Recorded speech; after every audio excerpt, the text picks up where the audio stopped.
That's crazy.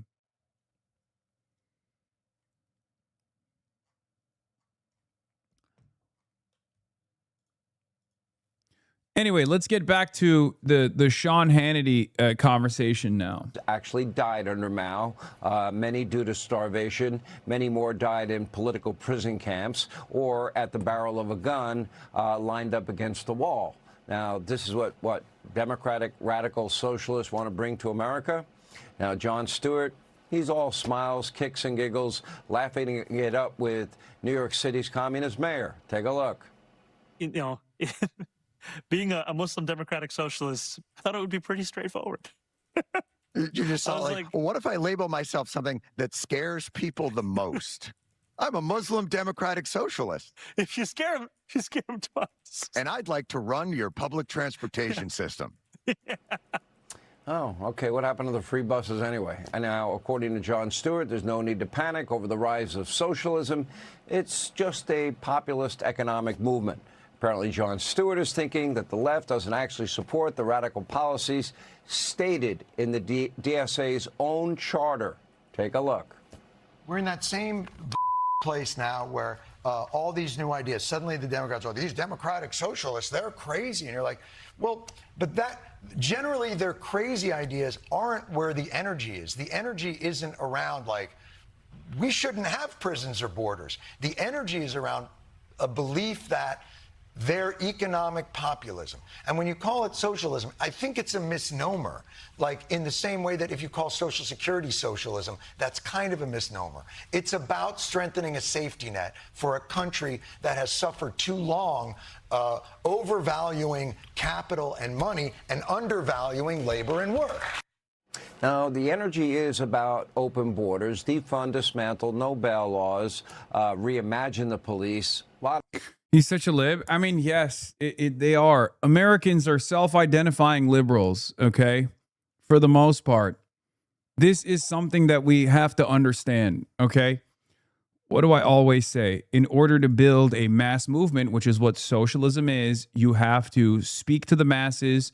You have to speak to the struggles of the masses. You have to speak the language of the masses, and you have to go to where the masses are, okay? That's it. And after almost a century of liberal monoculture, liberal capitalist dominance, of course, a lot of people are self-identifying liberals. And yes, someone like Jon Stewart is very much a social democrat, a liberal who still finds the moniker, the identifier of socialism to be far too radical or dangerous or whatever. So these are baby steps that they need to take, reformist baby steps that I think a lot of orthodox Marxists consider to be dangerous because this is from their perspective, this is like the Bernstein revisionism that initially destroyed the international left, the socialist or the communist movements all around Western Europe. Okay? What they fail to recognize is that the situation has changed. Okay, industry has advanced. The same productive forces, the productive forces in the West do not look the same any longer. Okay, so our tactics have to change as well, especially in a country like the United States of America, where we have to penetrate collective consciousness and we have to rip apart the previous setbacks born out of a century of Red Scare propaganda, born out of a necessity for capital to dominate the masses, to make the masses forget that they are a part of the working class.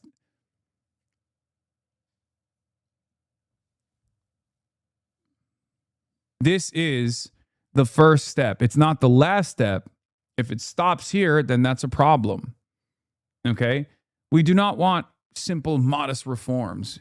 Okay? We want to change the entire system. But you have to understand, it's not bad enough for people to come to terms with their class position. Contradictions worsen. Okay?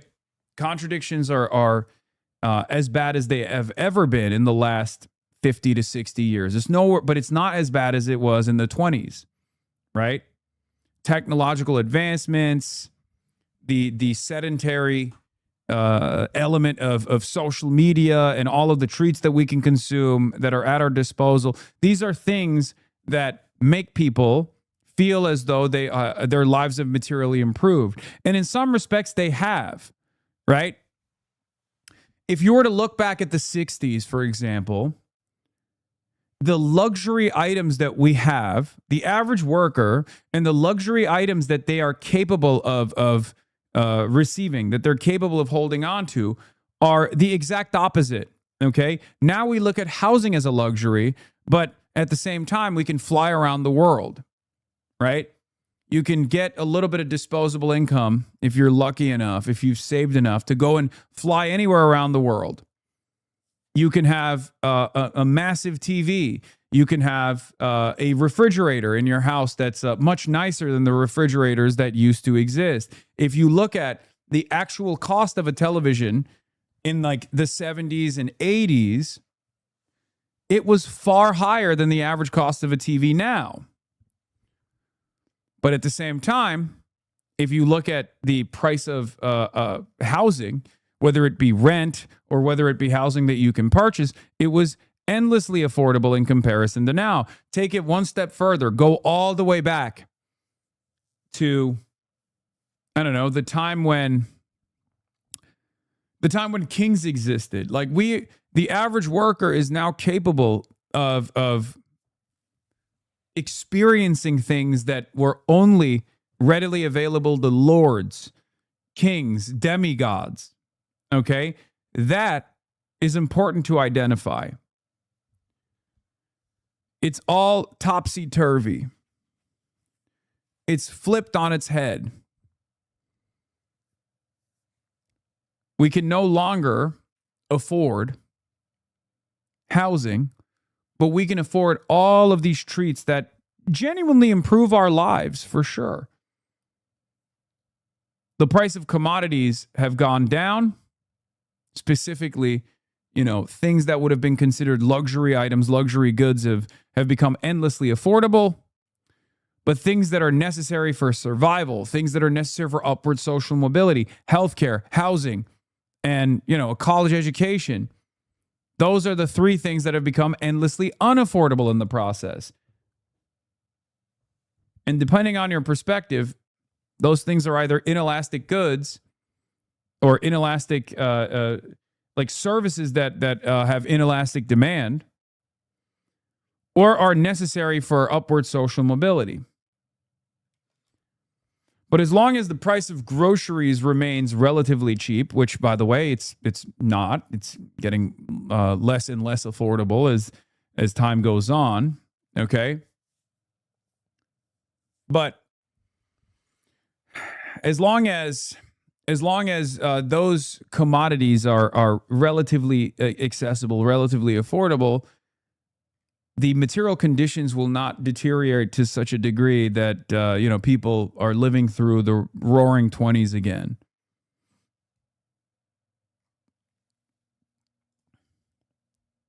Of energy on all of those topics. They do support these extreme goals. They do hate America as we know it. They do want to upend our Constitution. They do want to replace capitalism with socialism, communism. And so far, 35 DSA-backed candidates now have won primaries all across the country ahead of a very important midterm come November. And none of these candidates have made a move to the center for the primary. In fact, they're very honest about wanting to upend the American system. When someone tells you who they are and what they plan to do, my advice is you may want to believe them, or maybe you could just listen to President Trump. Take a listen. Communism is a loser. The concept, the policy, it's a loser, and it always has been, and it always will be. And, they want to give everyone everything away. You want free rent? You want free house? What they don't say is that a year from now, there'll be absolute squalor, turmoil, and death. And that's the way it's happened all the way. It goes back thousands of years by different names. But that's the way it happens all the time. It's squalor, it's poverty, it's death, it's destruction. And that's why we declare again today that the United States of America will never be a communist country. America is back. It's stronger than ever before. And I'm telling you, it's only going one way. It's going up. As long as we keep our current thinking, our current system, it's going up. If you go the other way, nothing ever succeeds. I made the statement once, with communism, everything turns to okay? It's true. It's true. All right, so where are all those courageous Democrats who care about the Constitution, the rule of law, the American way of life? They seem to be few and far between. All right, thanks for watching. Check out my new podcast, Hanging Out with me, Sean Hannity. Yeah, I'm sorry, but we have seen the way that the Republicans operate. We have seen the way that the Republicans operate for the last decade, especially post Donald Trump. Republicans have always behaved this way. Donald Trump is just a logical conclusion of reactionary propaganda, reactionary politics in general. But the idea that like Democrats need to join hands with the Republicans to fight against their common enemy, communism, is insane. Okay? Any Democrat that leans into this shit has to be a cynical actor. They have to be. Because it's very clear that these people have no respect for the Constitution. They have no respect for improving people's lives. They have no interest in improving people's lives. They are genuinely using the last vestiges of this once powerful country to steal as much of the productive resources, the productive output, and your money as they possibly can to enrich themselves, the pedophilic Epstein class, and their close associates and their fail sons. Okay?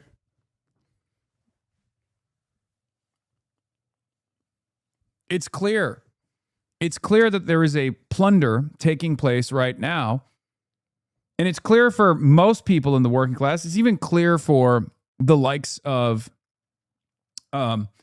it's even clear for some in the Republican side. They still associate themselves with Trump and Trumpism because, you know, they've deployed too much. They've invested too much into this movement.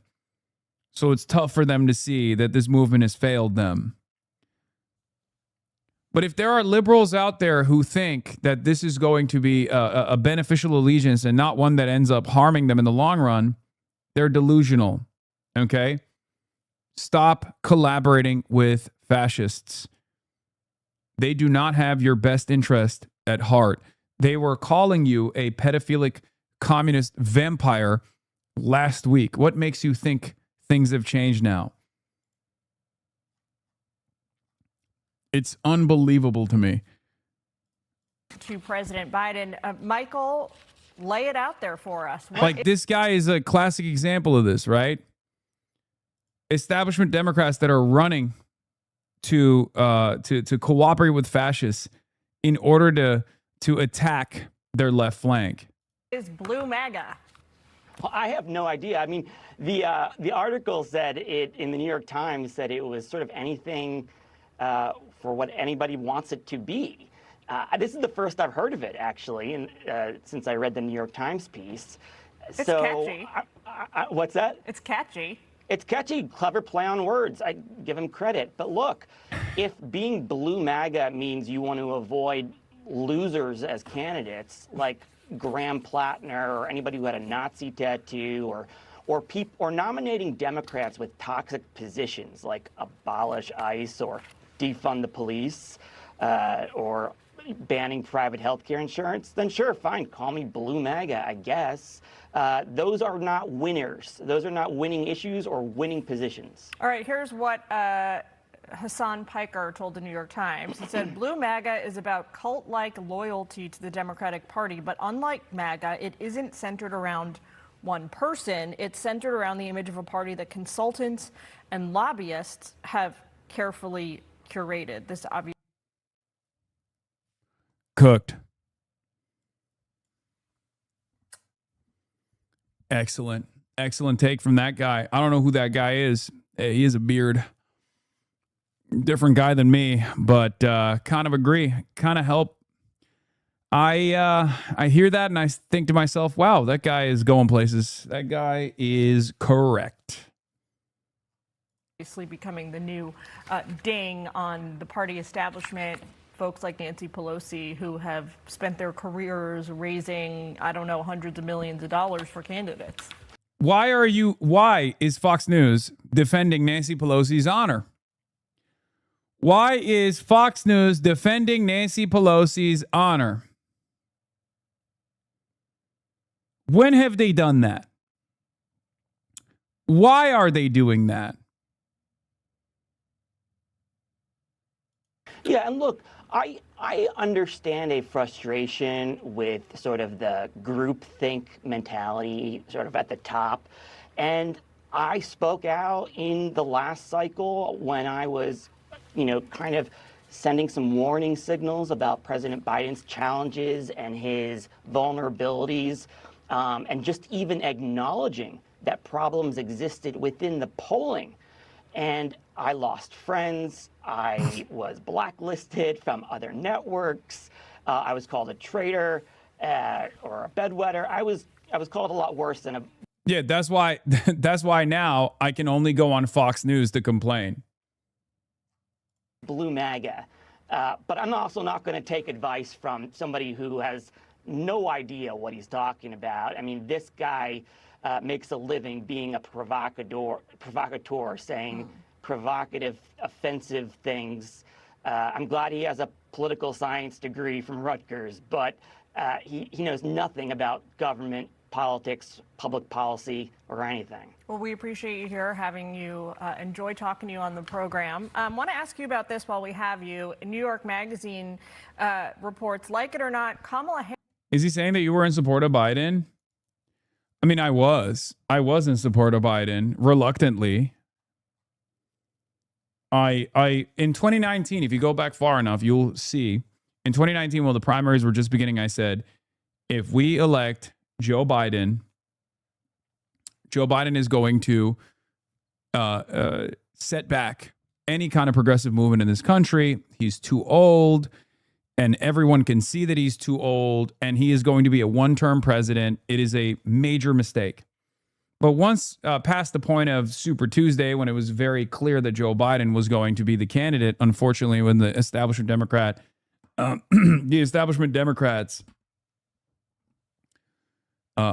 consolidated their support behind him, shouts out to Barack Obama for that. It was obvious that he was going to be the winner. Unfortunately, I reluctantly lent my support to Joe Biden. I did. I told my audience to plug their nose and vote for him. Okay. Joe Biden won, and change didn't come. And people were even more frustrated. They saw negative real wage growth for a year and a half under the Biden administration. That was hugely frustrating.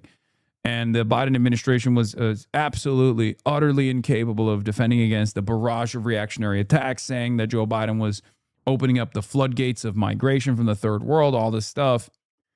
One of the few good things that Biden did was pull out of Afghanistan. Everyone endlessly critiqued him for it. His reputation never recovered. There was a uniparty approach, different time.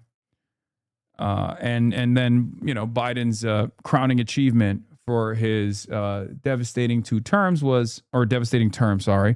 was the complete advancement of Israel's genocidal project and genocidal ambitions over Gaza.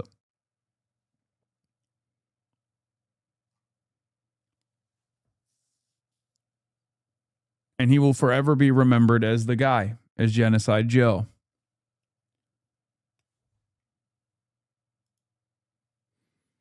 Yeah, this is back in 2020. I said, one truly wild thing that we haven't really talked about is Biden's stated interest in being a single-term president. Like, we're just going to throw away our incumbent advantage because Joe's going to be a vegetable by the end of his presidency. Truly incredible stuff. And at the time, the same centrist forces were yelling at me and saying, you're wrong. You're wrong. Because that was a false rumor.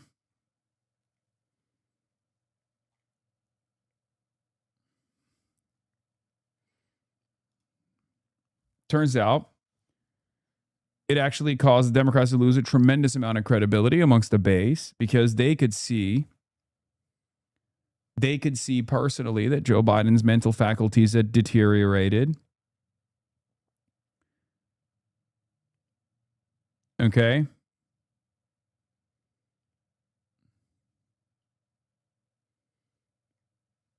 And they lost a lot of trust.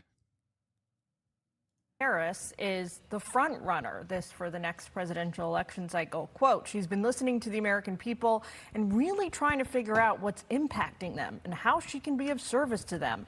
Right now, we need leaders that can take us in a different direction and bring us back together as a party. This from a longtime Democratic strategist who ran the DNC that nominated Harris in 2024. Well, she's been a public servant for 37 years. I don't know why she's still listening. She needs to stop listening and start leading. Nobody wants to, people want to hear what she has to say. And the problem is that people want that new car smell, as Barack Obama once said. They're not going to give Kamala Harris a third at bat. There is no appetite for another Kamala Harris candidacy. And I hope that her consultants are only as good and they're only as useful to you if they tell you the truth. Oh my God. I don't want to even hear this. But there's more. Back. Will Kane, former DSA member, reveals what the organization is really like. Oh my God. They got infiltrators. It's awesome. So most of the commentary is just like DSA is ruining the party. DSA is ruining the party. Hassan is ruining the party. Real ever-present danger to I mean, now that we got infiltrators, former DSA members coming out and being like, this is why I left the party. They got too radical after October 7, all this shit. Just know that there is a lot of motion in this movement. There's that one, like, the thumbnail is just you next to Mao. Yeah, I see that. Yeah, why I left the left, why I left the DSA. DSA is bad. Growing pains, everybody. It was inevitable that we would get our moment in the spotlight. And of course, the lights are going to get too hot. And I hope people can learn from my valuable experience in this field. I've had the spotlight trained on me as a tank for a decade almost, as someone who has been propped up as the singular vestige, singular arbiter of all things left on the internet. Now mainstream outlets are doing the same to DSA and myself as well. Okay? It's not necessarily a bad thing.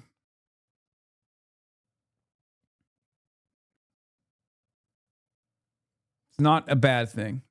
This is a good thing. We just have to be more disciplined than ever before. We have to do away with sectarian infighting. Or even if we have constructive critique for one another and self-critique as well, we have to still remember what this movement represents.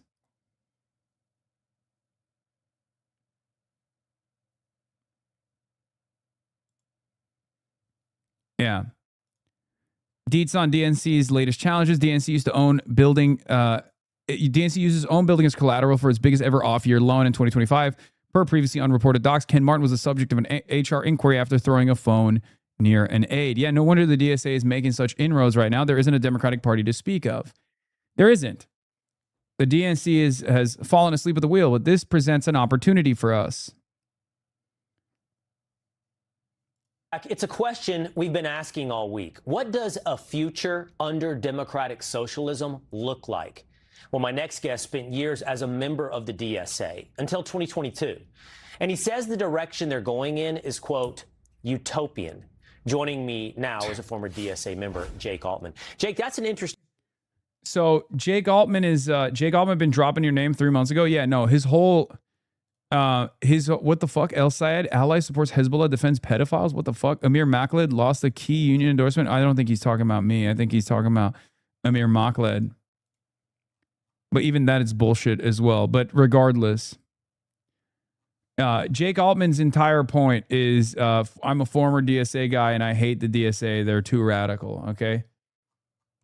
Word, because I would imagine that's considered a compliment in DSA circles, a utopian vision of the future. Yeah, I think they probably think that. But the reality is very, very scary. At this point, a majority of the governing board is controlled by people who are explicitly communist. So, yeah, Wait a minute. Wait, hold on. Are you telling me that a socialist organization that has the word socialist in its name has socialists in its leadership structure? Hold on. Guys, what the fuck is going on? I'm confused. I'm scared. I've been a lifelong Democratic Socialist of America member, and this is causing me great panic and great distress. A socialist organization with socialists? What the hell is going on? I think this isn't a bad thing. I think this is a good thing. This is an important way for, even more radical elements of the Democratic Socialists of America to get more mainstream recognition. They will try to do everything in their power to say, this is radical, these guys are radical. This is an important moment for the DSA left and the DSA right to unite, okay? It's very important. If DSA right turns around and uses this as an opportunity, uses this kind of like sectarian infighting as an opportunity to gain even more power within the organization, they're silly and they're dumb and they should not do this. Okay, this is how you destroy a larger big tent socialist movement.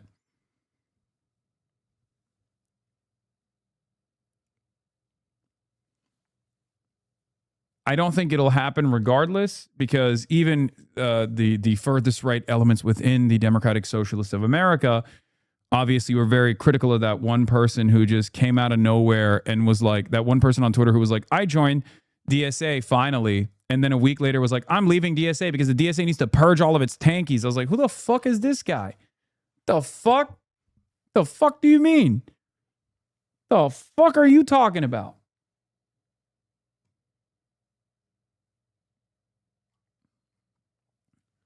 You can't just join an organization and immediately be like, we have to clean house. What? The hell are you talking about? I guess the trash cleaned itself out. The fuck?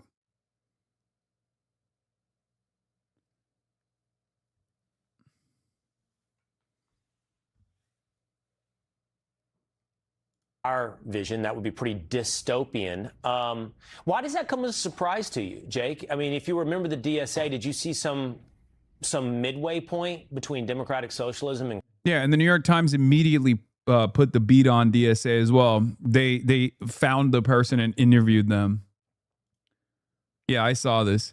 The fact that Lefty Winter joined DSA 2 seconds ago and is already getting interviewed by the New York Times for an anti-DSA hit piece says everything we needed to know. That's a plant. Yeah. Can't believe I'm doing an interview with a former AOC legislative aide with the New York Times who left DSA because of how they treated her. My New York Times call just ended and it went very well. The three of us talked for over an hour, talked about what DSA could be doing instead, why we think DSA should split, AOC for president, electoral politics, our stories in the 2024 DNC speech about AOC and the online response. We talked about the ultra left. Really happy how it went well. I don't know when the article will be out since he's trying to contact the DSA folks and also other DSA folks who are on our side. We'll see. Plus, there's DSA convention coming up that this reporter will be attending. It'll be interesting.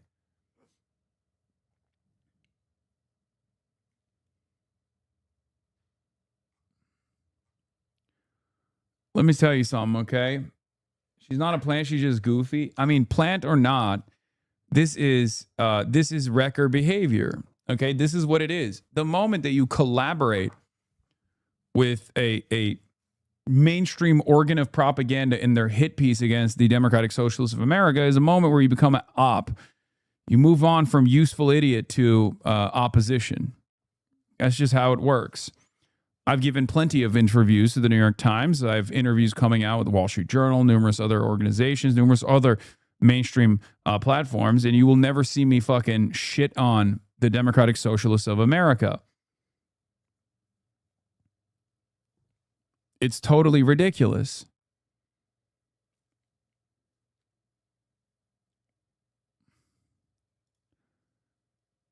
This is opposition.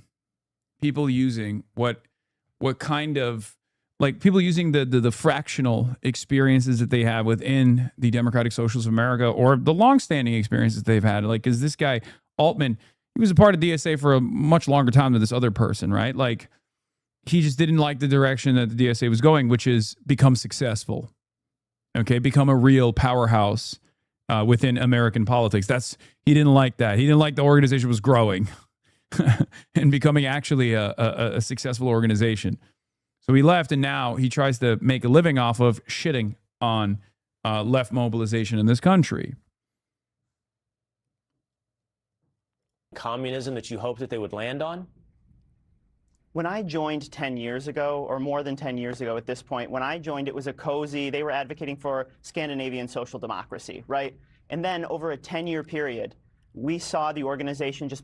Oh, yeah, I was a social democrat, and I didn't like that democratic socialists were actually democratic socialists. Okay, got it.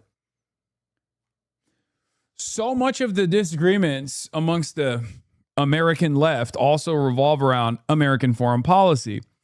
Anti-imperialism is, unfortunately, one of the biggest dividing lines within left movements. That's one of the biggest issues. And that extends to all matter of American exceptionalist thought, whether it be, what do we do about immigration? You know, these dirty third world masses are coming in to ruin the country. Like, that is an attitude that the right has, and that is a reactionary sentiment born out of white supremacist thought that maybe even some people within the ranks of socialists in the country also share some kind of like mutual resentment towards the masses that are coming from undeveloped countries, right? And the same goes for obviously principled anti-imperialist thought. Many people do not want to see a world where America is not the hegemonic superpower. Many people do not want to understand what that requires. Okay? Obviously, while I, on the one hand, talk about building a big tent movement or a mass movement, on the other hand, I also understand that you have to have some fucking principles. Okay? You have to have some goddamn principles. We must always say the truth. We must always seek truth from facts, and we must always say the truth. Okay? You do not have to compromise on your values. You can obviously entertain a more appropriate message, especially given the medium that you're occupying.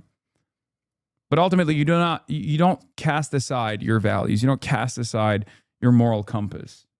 Become more and more extreme and move from that cozy Scandinavian social democracy to really something quite frightening. They're advocating for communism in their latest platform they've released. Yeah. I'm old enough to remember that as well, Jake. I remember when people openly talked about Scandinavian countries as the model. You don't hear that anymore. You hear, about open embrace of communism and honestly, this weird as well embrace of Islamism. What? Communo-Islamism, the open embrace of communism and Islamism is fucking awesome.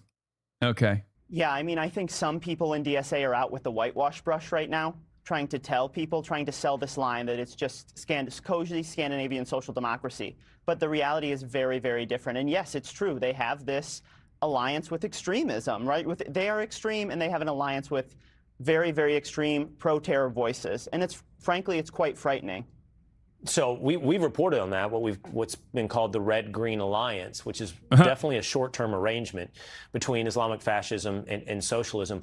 So you wrote, by the way, in the Free Press, I witnessed a rise in extremism ranging from the... Islamic fascism and socialism? Dog, you are literally a Christo-fascist. You are a Christian fascist network.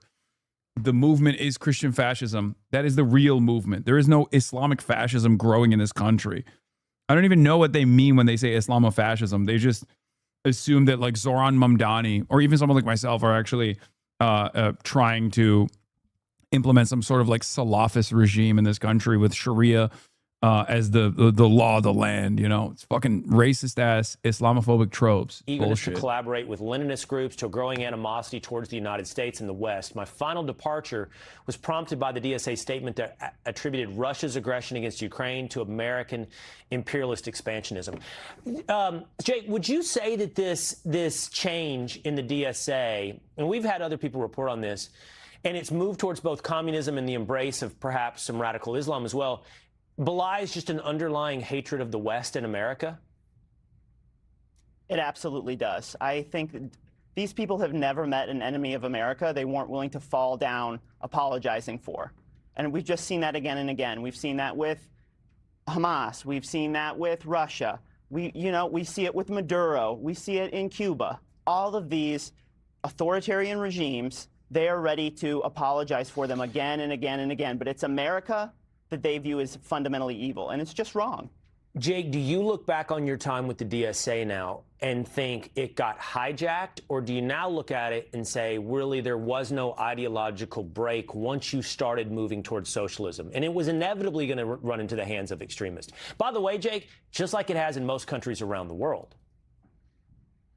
Yeah, I mean, I think we do see that either in situations like this, you either move in pragmatic direction towards pro-capitalist, social safety net, Scandinavian social democracy, which has a high degree of economic freedom, or you move in this incredibly authoritarian way, right, where you get secret police, people being rounded up and brutalized. And I'm afraid that that's what we're seeing in DSA right now.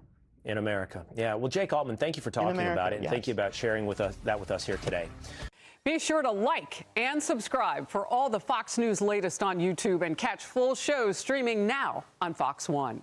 Do you understand why that? More than a decade. Do you understand why that allegiance is ridiculous? By the way, why that commentary is ridiculous? They're talking about how the DSA wants to build like secret police, right? And they're gonna be Leninists. They're gonna do secret police. We already have secret police right now. And Fox News covers it on a daily basis and talks about how wonderful that secret police actually is. That's the issue. We already have it. We just have a fascist secret police. It's called ICE. Okay? That's what they're doing. We already have mass surveillance. You talk about China. You talk about Chinese mass surveillance. We already have it. Flock cameras. Okay? The problem is the West is taking some of the worst elements of Chinese governance and none of the good stuff. Okay? That's the issue. That's the problem. They choose to define China by some of the more repressive elements of Chinese governance, and they say that they oppose that, while simultaneously they do it here, just under a fascist moniker. Do you understand? And it's also, it's unbelievably silly to say, oh, the DSA wants to both abolish police and also simultaneously have secret police. Which is it? Are they deeply unserious? Do they want to abolish? Are they very scary and authoritarian? Are they anarchistic or are they authoritarian? Which is it?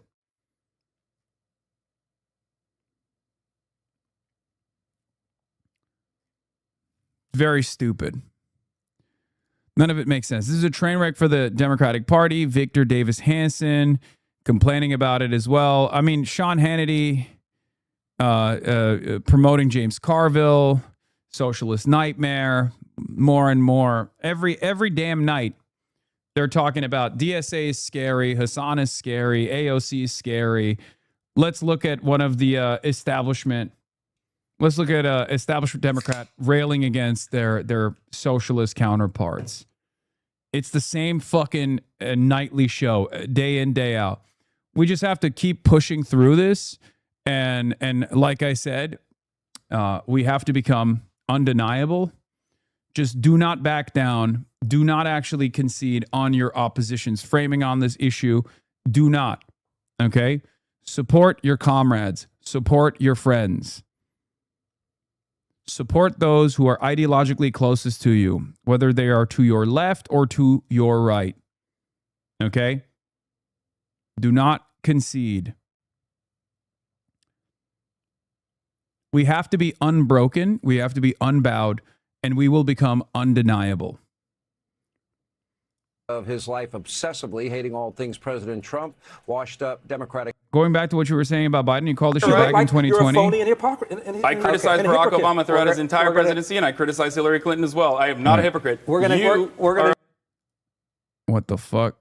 This just bricked my PC. This TikTok bricked my PC, dude. What the hell is going on? Uh-oh. You look like you're a phony and hypocrite. I criticize. Okay, here it is. Larry Elder. This is from my debate with Larry Elder. Here, this is all the way back in like, this debate is from, I think it's from like 2019, 2018. Barack Obama throughout his entire presidency, and I criticized Hillary Clinton as well. I am not a hypocrite. We're afraid. We're going to talk about another issue now, Medicare for all. Are you kidding me? Which is the you're a libertarian. Which is you want government to control medicine? Let's talk about another issue, which is that's insane. Which is the issue of the Democratic primary now. This week we found out who are the 20 candidates that are going to be making it up onto the debate stage. This is a list of all 20 of them. By the way, all of them that have come on the issue are on the debate stage. So just candidates, good idea to come on the show.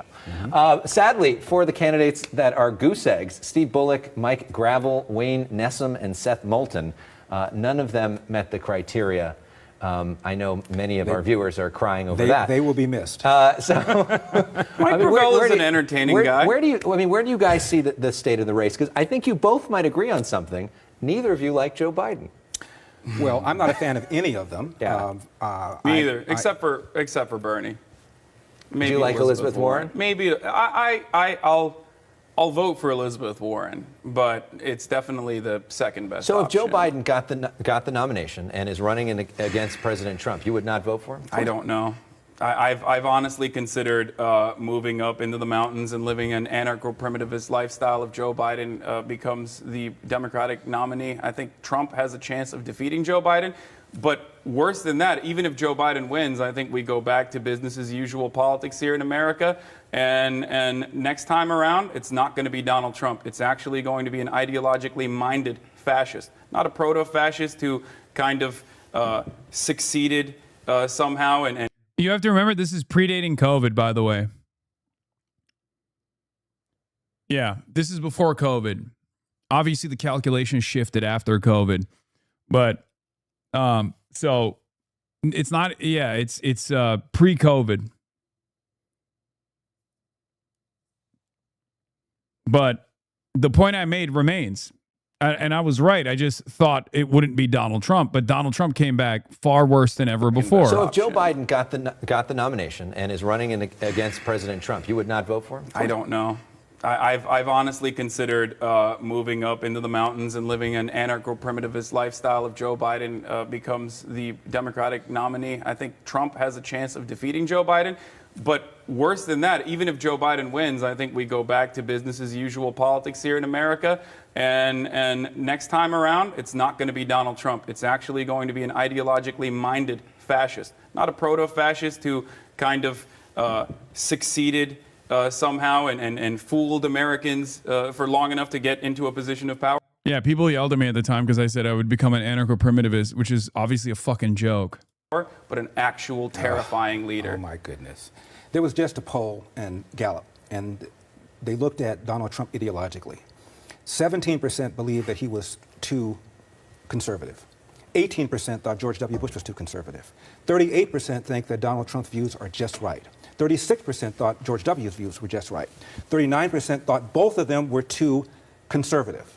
So the people perceive Donald Trump and George W. Bush to be almost mirror images ideologically. But I hear all this stuff about Donald Trump has changed the Republican Party, turned it into a party of cult. It's not true. People perceive them to be ideologically identical. I agree with you on that. I 100% agree with you. I think Donald, and we talked about this outside, Donald Trump is a perfectly sound Republican, but also George W. Bush was a war criminal. So I don't like George W. Bush either. All right, let's take a break. War criminal. Let's take a break. Let's let everybody cool down a little bit. Remember? Up next, we're going to talk about another issue that brings people together, the issue of homelessness here in California.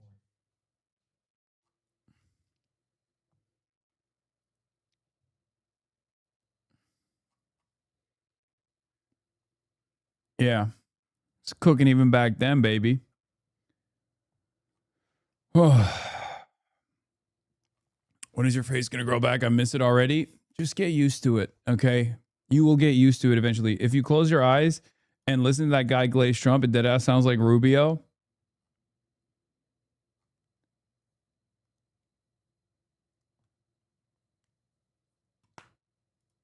Denying Bush being a war criminal is insane. You mean saying Bush is a war criminal is insane, right? Because that's what he was doing. Because I said George W. Bush and Donald Trump are aligned in many respects, and that's a bad thing because George Bush was bad and he was a war criminal.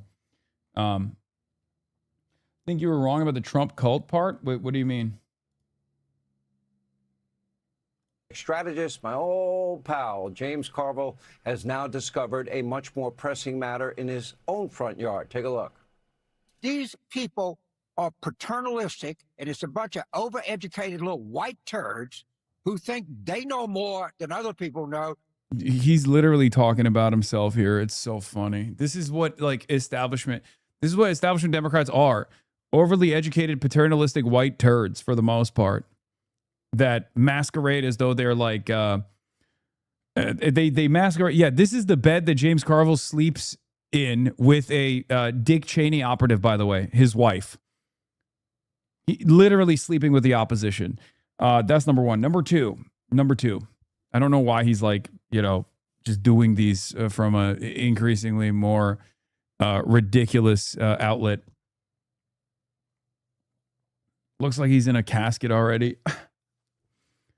Who's the skeleton? Is James Carville, Bill Clinton advisor,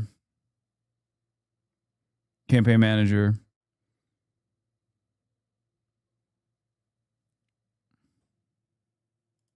And they know what's wrong. And they're going to go and then you got, they're talking about indicting Netanyahu. And that the problem is you have a candidate, a DSA candidate, New York, saying we should be against interracial dating. Let me tell you something. These people, and these are to all my black friends and people like me, they think they know more than you do. They think their history is more glorious than yours. They think that Lenin was a more glorious human being than Martin Luther King or Frederick Douglass. That's what they really think. You got it. Where's this James been, by the way? What do you mean, where's this James been? He's always been this fucking right-wing asshole.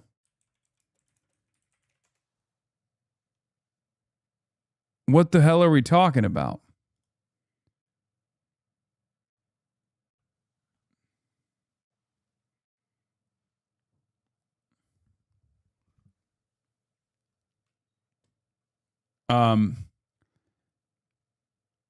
So with MLK, he was a DSA, he was a Democratic Socialist, so he definitely was somewhat anti-communist, even though he was pro Ho Chi Minh. Okay. As far as Frederick Douglass goes, I wonder.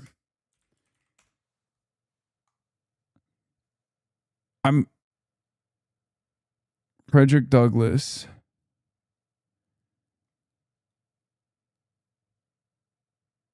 I wonder what Frederick Douglass is. I don't know what his opinion was on the growing,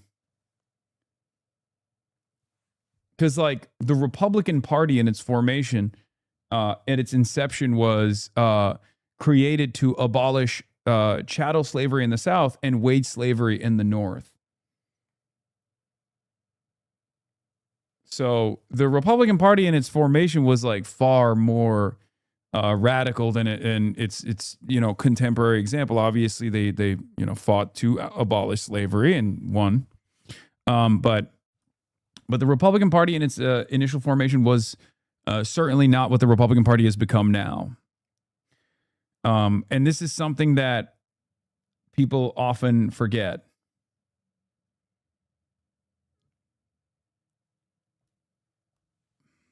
So, or they just, they kind of don't even think about this at all. And of course, Karl Marx was very fond of Abraham Lincoln.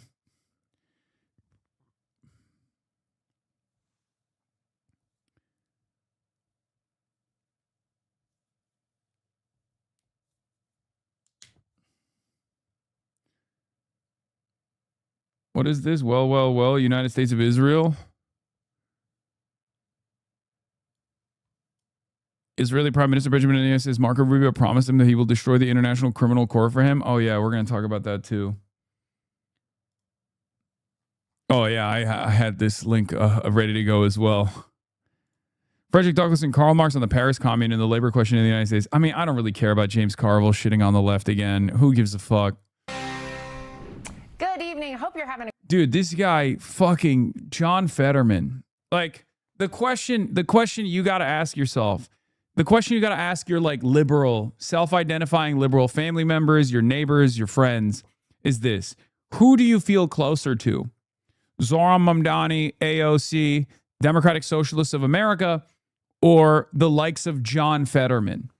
Okay? It's that simple. I'm skipping Fetterman too. I'm not going to cover this. I'm going to get to Oliver Larkin. This is a Oliver Larkin piece that's short. We'll cover this because it's good, because I want to give a little bit of a highlight to our boy Oliver here. He finally got some Fox News coverage. But basically, virtually every liberal despises John Fetterman. So you should always present the question to these self-identifying Democratic establishment figureheads why they are repeating on Fox News half the time the things that John Fetterman says. Okay? That's the question I have for a lot of the establishment loyalists. Onion Person asks the same question. Do Democratic establishment loyalists that hate people like Jesse Waters ever take a step back and think about why they don't really hate establishment Democrats as much as they pretend to? Yeah, Jesse Waters. I kind of like her. Mark from Erie, Pennsylvania, that Stick It To 'Em ladies, Michigan's version of Tampon Tim. I don't know, I kind of like Stick It To 'Em lady. I don't know, there's something about her. It's not that bad. Andy from Floral Park. Yeah, of course he likes Stick It To Him lady. Why do you constantly refuse to acknowledge? What is this? Young Hassan was more based. There I said it. I'm tired of pretending young Hassi didn't soften his takes and said it like it is. Why do you refuse to acknowledge reality? What? Make Hassan young again? Okay, dude. 1959 Republican Party platform. Yeah. Provide federal assistance to low-income communities, protect Social Security, provide asylum for refugees, extend minimum wage, improve unemployment benefits system so it covers more people, strengthen labor laws so workers can more easily join a union, ensure equal pay for equal work regardless of sex. For the record, the reason why this was the Republican Party platform is because this predates the Reagan era. Okay? This is still the tail end of the New Deal Democrats, New Deal democracy, basically like running and dominating American politics for decades. Okay? That's why the Republicans were so conciliatory to the left message. That's why it feels like it's an entirely different reality. Okay? This doesn't mean that the Republicans were good. It's just that they had a far more progressive platform because they hadn't dominated American politics. Of course, past the point of Ronald Reagan, America does this right-wing neoliberal pivot. Bill Clinton obviously starts off with welfare reform, with like an incredibly right-wing platform, and we're still living in that environment right now. That's why there's tremendous growing pains. That's why there's tremendous growing pains right now, because there are forces in the opposition. There are forces in the opposition that are our movement. We are trying to do everything in our power to force back an opposition party to genuinely present a popular platform, a broad popular platform based around universality that will force the Republicans' hand by winning, by winning elections, by pushing for this agenda that is associated with democratic socialism, that causes people to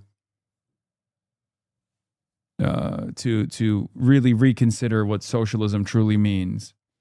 and that it's not this scary force in American politics, but one that actually seeks to address some of the material inequalities. Tired of a set of people on the very far left in the Democratic Party, my party, telling us that in order for us to be progressives, we now have to believe ideas and support ideas that are completely nuts. You got a set of defunding, decriminalizing, open borders. We have run that play and gotten our butts kicked. We don't need to do it a second time to see if it turns out, if the movie turns out any different. Prominent Democrat voices pushing back on the growing influence of the Democratic Socialist candidates they say are ultimately going to hurt the Democrat Party. So let's talk about it with the national co-chair of the Democratic Socialists of America, Megan Romer. Megan, welcome to the show. Thanks so much for having me, Shannon. Okay, so there's this growing conversation about whether you can exist within the party, whether you want to upend it for your own purposes, a totally different platform. The Daily Economy quotes you saying this at a DSA convention last year. We will win by making conditions so intolerable for the ruling class that they would rather give in to our demands than continue to live with the disturbance we cause until we are able to fully seize power ourselves. Is that aimed at the Democrat Party? It's aimed from the working class to the ruling class. So the two-party duopoly, the two corporate parties, it is aimed at both of them, and it comes from the working class. So should Van Jones and Rahm Emanuel and James Carville and all of the establishment Democrats be worried about DSA plans from within their tent? The establishment Democrats should be worried about the voters and about what the voters think and about what the constituency thinks. And right now they have not been delivering, and our candidates are and have been, and it's resonating with voters. So Jamie Harrison, who was the DNC chair, after you guys had such a big night in New York City and knocking off some of those incumbents and having success with your candidates in the congressional primaries, he said, if you hate the Democratic Party, then don't run for our nomination. Don't use our resources. Don't rely on our volunteers. Don't use our infrastructure. Focus on building the party you act. What's really funny about that is what infrastructure, what volunteers. We have the volunteers. We have the door knockers. You don't. You don't have any resources. Everything that we're the only thing that the Democrats can say that we're utilizing is Act Blue. That's it. It's just a payment processor. That's it. And I guess Van too. And there are alternatives in the works there too. So it's not. There is no infrastructure that we are relying on. If anything, you are relying on us. You are relying on our door knockers, our organizers, the people who actually do want to make change in this country, that reluctantly go and campaign for do-nothing Democrats over and over again. Right? That's it. Actually support. Other Democrats out there saying this is a separate party, the DSA. You don't belong within the party. How do you respond to his statements there? Yeah, I mean, the two parties have over years and decades created a system where ballot line access is For the record, even Van and Act Blue has material benefits when the DSA uses it, right? Because when you actually have Democratic Socialist door knockers and canvassers utilizing the Van system, that updates the system with new data. And that's part of the reason why the Democrats would never kill the access that its insurgent left flank has to these established this software that DSA uses as well. And the same thing goes for Act Blue. There's processing fees and things that we pay into that is beneficial for not only the DNC, but the existing software and the payment processors to begin with. So even on that front, it's a mutually beneficial relationship, at least for the time being. extremely difficult for third parties. I also have been told a lot of times by Democrats, don't vote third party, it's wasting your vote. So we run on the Democratic ballot line where it makes sense. We run independents sometimes where that is a viable possibility, but it's a ballot line. And what matters is what the voters think. And the voters are overwhelmingly choosing our candidates. They certainly did in New York and in other places, Colorado and others. It's not just a big city phenomenon or just a blue coastal phenomenon. Okay, so we're going to put up on the screen a few of the things that are part of your platform. And I want to ask you, just give me sort of a true or false on these. Abolish the Senate. True. Okay, replace the presidency and Supreme Court as we now know them. Yep. Abolish ICE. Absolutely. Abolish borders and give amnesty to anyone currently in the U.S. illegally. As a long-term plan, yep. Defund the Pentagon. Absolutely. Abolish prisons, at least in large part. Yeah, again, that as part of a long-term program, yeah. Okay, so no prisons. Government or public ownership of most large corporations. Yeah, absolutely. Okay, so then let's go back through some of those then. Abolish the Senate. There are people who are in the Senate now who are very supportive of DSA. They lose their seats? Well, the Senate is an anachronistic institution. It comes from the British House of Lords. It is made to protect power for, the Senate was part of the system that was made to make sure. I think the fast and easy answer to this is like Texas has the same level of say as Delaware. Why is that appropriate? Texas is a powerhouse, it's a red state. The Senate structure is unbelievably undemocratic. Its design is unbelievably undemocratic. We just want every state to have more of a say, including the populous red states, not just the populous blue states, but populous red states as well. That's it. Because there's plenty of big red states that are hubs of economic activity like Texas that you can compare to blue states that are not, right? If you're going on Fox News, you can make that argument. If you're going on MSNBC, you can make the opposite argument. California has more Republicans and Democrats than numerous other states combined, and yet they have the same level of influence within the Senate.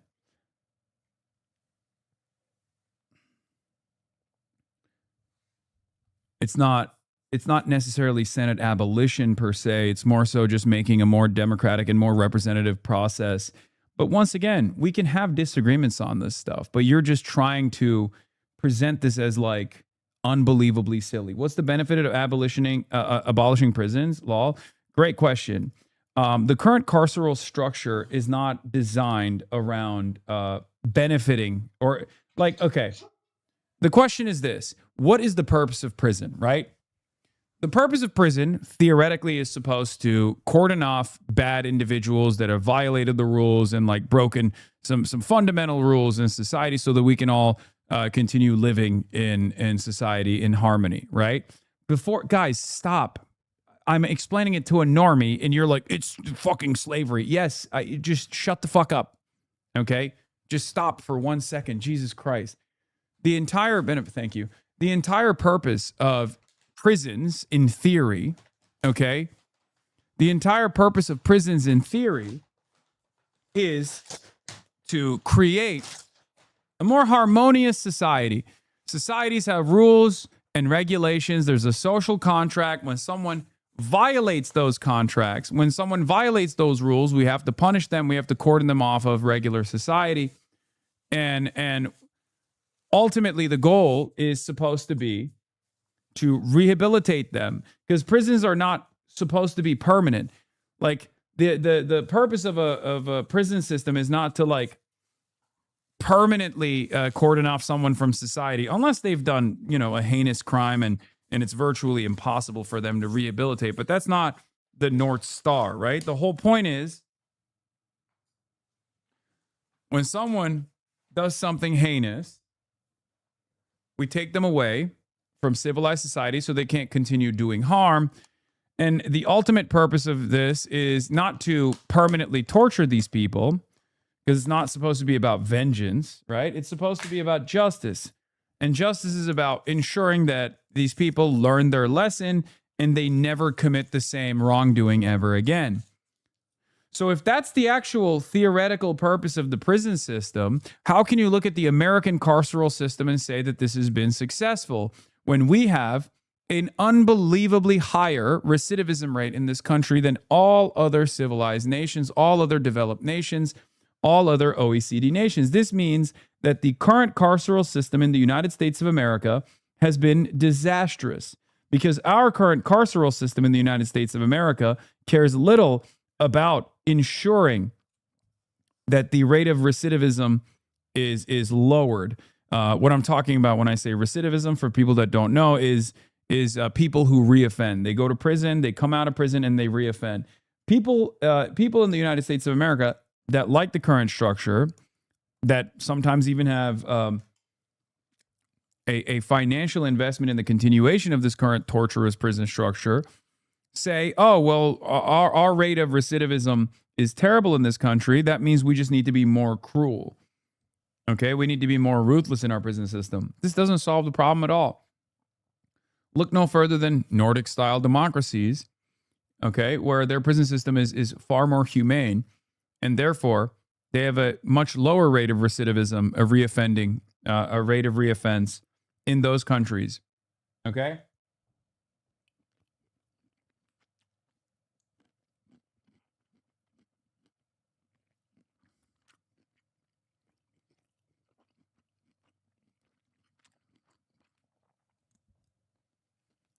Well, I am not a prison abolitionist. I understand where prison abolitionists are coming from. And I believe that they're closer to the truth than the normal position in American society, which is like we need to throw away people and lock them up and torture them endlessly. That is insane. That is inhumane. That's incompatible with civilized democracy. And that's not something that other countries, even our Western allies or counterparts, actually are on board with. But if I were to steelman the prison abolitionist position, as someone who's done a decent amount of reading on this subject matter, from Angela Davis and onward, what I would say is this. Prison abolitionists believe that the overwhelming majority, if not damn near entirety, of all crime, even crime born out of antisocial personality disorder, is the root cause of all of that crime is material conditions. So if you solve the underlying material inequities, there will no longer be any need for the current carceral structure. Okay?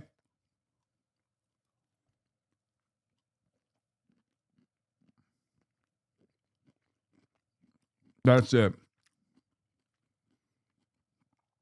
Prison abolitionists do not believe in ending all prisons tomorrow.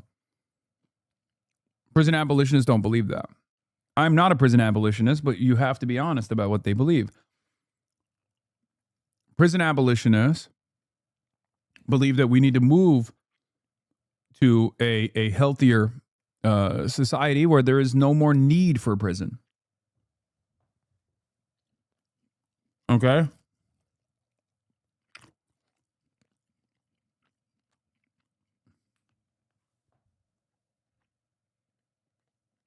That's not true. Okay. What's the prison abolitionist position then? I think that's a pretty fair assessment.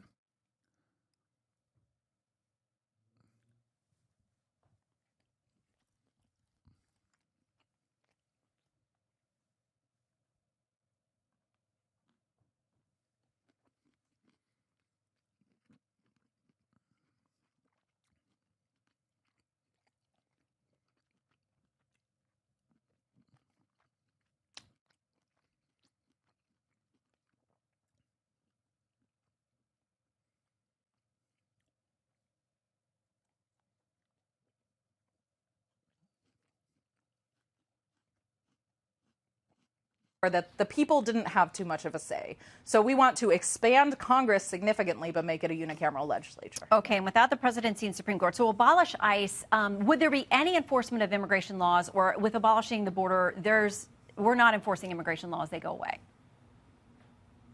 Yeah, so again, this is part of this longer term plan, and part of it But if you can get there. Yeah, I mean, if we can get to the place where the U.S. is not destabilizing countries in order to mine them for resources, there will be significantly less migration. What do you say to if we those, are though, not that would potentially destabilize the U.S.? Because there's only so much the economy can bear, and when you have a flood of people coming in, it might not work out economically, according to a lot of analyses, if you just open up the borders and there's no enforcement at all. Well, we're not saying open the borders tomorrow. We're saying rebuild But an economy eventually. and a society that works for everyone. And the open borders is part of a longer-term international plan that involves us stopping destabilizing countries. Most people who are coming to this country are coming as economic refugees, and we destabilized their country. We did that. Well, a lot of, if you look at data, the Center for Immigration Studies says right now the households here in the U.S. that are headed up by people who are here illegally, nearly 61% of them are on some type of government or welfare program here in the U.S. Can we afford to do that? I mean, at some point you run out of resources. Well, right now we make it very difficult for people to participate in society. That's bullshit.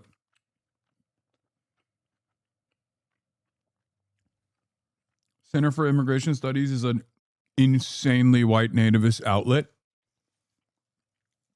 It's an unbelievably racist shop, and their numbers are always wrong. Remember, outside of Cato and Brookings, most of the think tanks that hyper focus on immigration are just like super white nativist and objectively lying all the time. Okay.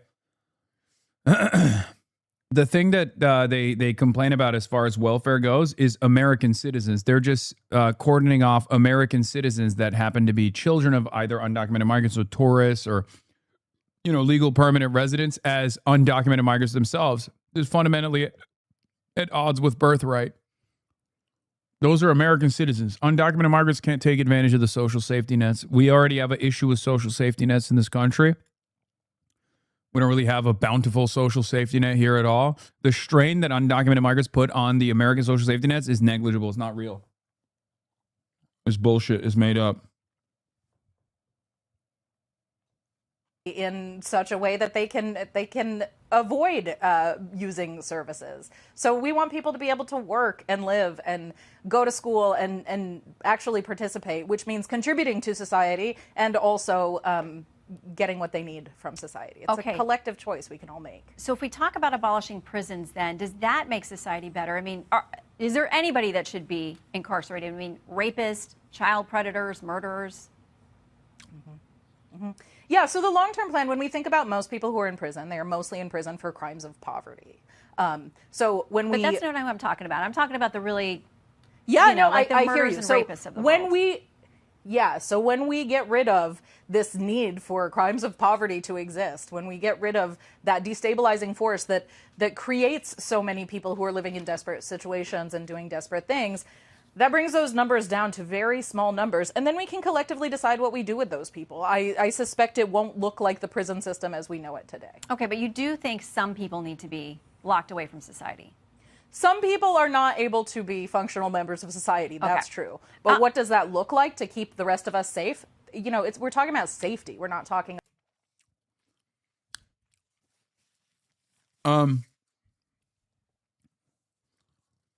Yeah, I think this is where my ultra instinct kicks in, where I'm like, oh, I want to put people in prison. I do. Prison is about rehabilitation. It's supposed to be about rehabilitation. Unfortunately, in this country, it's about enacting some sort of like false draconian sense of vengeance. Having said that, however, I mean, I'd put a lot of people in prison. I'd put a lot of Trump, the Epstein class. There's definitely a lot of hucksters and fraudsters and charlatans that are currently being defended by Fox News that I would love to put behind bars. We have to live in a society with law and order.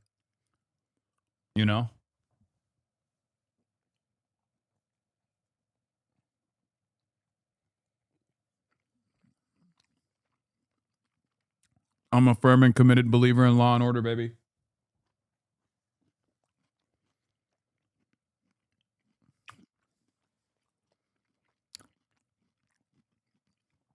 I would put 10 CEOs poisoning the water supply in exchange for the one mother who had to go to prison for stealing $14 so she could pay for her son's diapers. Currently, in American society, that's who we jail. We jailed a little guy. We jailed a working class stiff. We jailed a dispossessed who's gotten fucked over and over again. Meanwhile, the real criminals at the tippy top get to design the rules and get away with violating the same rules that they wrote anyway. Those are the people who should be in prison. About punishment, we're talking about making sure that we're safe, everybody's safe, everybody maintains their dignity, and everybody maintains their humanity. Okay, so much more to discuss. I hope that you will come back, especially as we figure out what the party does with respect to you, meaning the Democrat Party, and your role in it, and in 2028 especially. Megan Frommer, thank you. Thank you so much for having me. It's been a pleasure. You know, prison is a construct, right? Not a place is different than jail.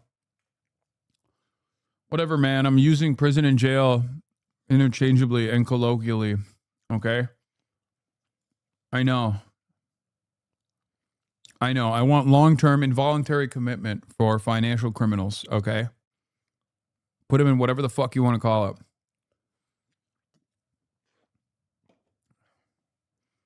I think it says a lot about our priorities, who we choose to jail and who we choose never to prosecute at all.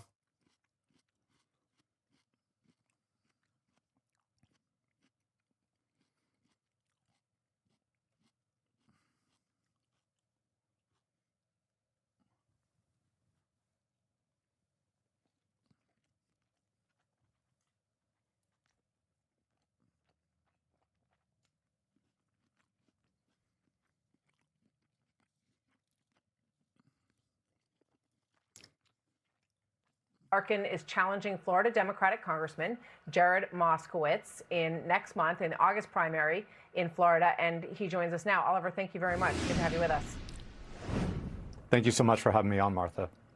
So one of the things that we just played in the tease was your comment about Prime Minister Netanyahu, and this is relevant, obviously, because of what's going on in Iran, and also because he's expected, and the president has said he's welcome here for a visit, and then he'll be back in September. He's coming next week, then he'll be back in September. It was a little bit embarrassing for Mayor Mamdani, I think, because he had to admit that he doesn't have any jurisdiction to arrest the prime minister of another country in New York, and the NYPD doesn't have that kind of power at all either. Any regrets about sort of jumping on that bandwagon, that idea that he should be arrested? No regrets, and not necessarily bandwagoning. I'm just following what the International Criminal Court has assessed, that Benjamin Netanyahu has committed war crimes in Gaza, and I believe that the United States, any federal or otherwise law enforcement entity that has the legal jurisdiction to arrest Benjamin Netanyahu for his war crimes, that should be enforced. The United States needs to abide by the law, both our own laws and international law, and the horror in Gaza has now extended to include the deaths of 18 U.S. service members and over 500 who have been injured in this illegal war with Iran. So we just want to de-escalate the situation and bring this killing to a close. Well, you're grouping a lot of things together there in terms of what's going on with Iran as well. But, you know, not to get too deep into the weeds. Great messaging. Yeah, tie it back to Benjamin Netanyahu's contributions to dying American soldiers on Fox News. Brilliant strategy. It's not only correct, but it's a connection that Fox News viewers should be able to make and could potentially make.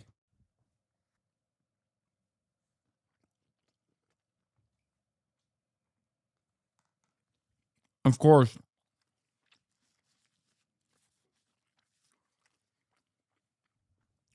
for the ultras, they would be like, why did you go on Fox News and not say that the America Nazis were murdered and that's a good thing and you should be pissing on their graves or something? Because they're fucking stupid.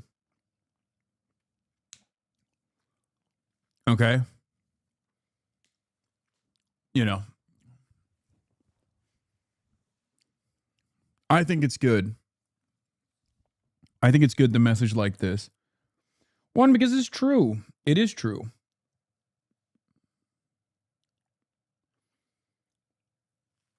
is on the ICC, but the United States doesn't recognize the jurisdiction of the International Criminal Court. Neither does Iran, by the way. Yeah, we recognize it for Vladimir Putin, though, sometimes. Do you think that the Iranian leaders, for massacring tens of thousands of people in their streets, should they face some kind of International Criminal Court justice as well for their massacres? I certainly support the International Criminal Court's enforcement of anyone that's accused of massacring civilians. And my most proximate concern right now, running for United States Congress, is the crimes that are committed by the United States. The bombing of a girls' school in Minab that killed 120 school-aged girls, as well as dozens of civilians. On the very first day of this war, there must be accountability. And primarying an incumbent Democrat who was very supportive of the Biden administration, supporting Benjamin Netanyahu in the early days of this genocide. Look. Notice when the left goes on Fox News to criticize a centrist. Do you notice that there is a major difference here? One, the host is, of course, in disagreement, sometimes in utter disbelief of the things that he's saying. Two, he is criticizing the Republicans first and foremost, and then offering criticism or critiques to Democratic counterparts that are conciliatory to the Republican agenda. When centrists go on Fox News, they agree with Fox News. They agree with Fox News and attack their left flank. When a leftist goes on Fox News, the leftist will attack the Republicans, the leftist will attack Trump, the leftist will usually attack MAGA, and then the leftists will pair that critique with those in the ranks of the Democratic Party that are conciliatory to the MAGA agenda. That's the major difference. That's what you're supposed to do. I have a very strong core critique of both political parties that have been party to this endless war. After my entire life seeing $2 trillion spent on wars with Iraq and Afghanistan, I fear very much that the United States is continuing Iranian down this regime path. has killed thousands of American military members around the world, really, over the last 47 years. So they've been attacking us for many, many years and killing our people. That's not true. I'm sorry, Oliver. We got to go to the White House right now because we have a live event. But I hope you'll rejoin us because it's a really important conversation that Americans are having right now. And I thank you for your time today. We've got breaking news. Be sure to like and subscribe for all the Fox News latest on YouTube and catch full shows streaming now That's a bummer. on Fox 1. I am tired of... All right, we already watched this.